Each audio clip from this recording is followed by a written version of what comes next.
সূর্য को দেখাই কହୁଥିଲେ এটা ভগবান ভগবান বলଥିଲୁ ପରେ ଜାଣିଲୁ ନାଇଁ ନାଇଁ ସୂର୍ଯ୍ୟ ଭଗବାନ ନାହିଁ ଯେ ସୂର୍ଯ୍ୟକୁ ବନେଇଛନ୍ତି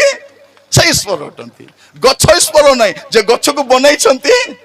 ସେ ଈଶ୍ୱର ଅଟନ୍ତି ମାଟି ଈଶ୍ୱର ନାହିଁ ଯେ ମାଟିକୁ ବନେଇଛନ୍ତି ସେ ଈଶ୍ୱର ଅଟନ୍ତି ପଶୁ ଈଶ୍ୱର ନାହିଁ ଯେ ପଶୁକୁ ବନେଇଛନ୍ତି ସେ ମଣିଷ ବି ଈଶ୍ୱର ନାହିଁ ମଣିଷ ବି ଈଶ୍ୱର ନାହିଁ ଆଗେ ତ ଆମେ କେମିତି ଥିଲୁ ଯାକେ ଦେଖିଲେ ମହାପ୍ରଭୁ ଏ ମହାପ୍ରଭୁ ହେଲେ ତୁ ମିଶା ମହାପ୍ରଭୁ ମୁଁ ମିଶା ମହାପ୍ରଭୁ ପ୍ରିୟ ଭାଇ ଭଉଣୀ ମାନେ ଆମେ ଜାଣି ନଥିଲୁ କାହିଁକି ମୁଁ କହୁଛି ଯୀଶୁ କାହିଁକି ଜଗତକୁ ଆସିଲେ ଆମେ ଜାଣିବା ଦରକାର ଯଦି ଅନ୍ୟ ମାଧ୍ୟମରେ ଜଣେ ତ୍ୟାଗ ତପସ୍ୟା ପୁଣ୍ୟ ଦାନ ଧର୍ମ କରି ମୁକ୍ତି ପାଇ ଯାଇଥାନ୍ତା ଯୀଶୁଙ୍କୁ ଜଗତକୁ ଆସିବାର ଆବଶ୍ୟକ ନଥାନ୍ତା ନଥାନ୍ତା ଯୀଶୁ କାହିଁକି ଆସିଲେ ଏ ସବୁ ଦ୍ୱାରା ମୁକ୍ତି ମିଳିବ ନାହିଁ ସେଇଥିପାଇଁ ତାଙ୍କୁ ଜଗତକୁ ଆସିବା ପାଇଁ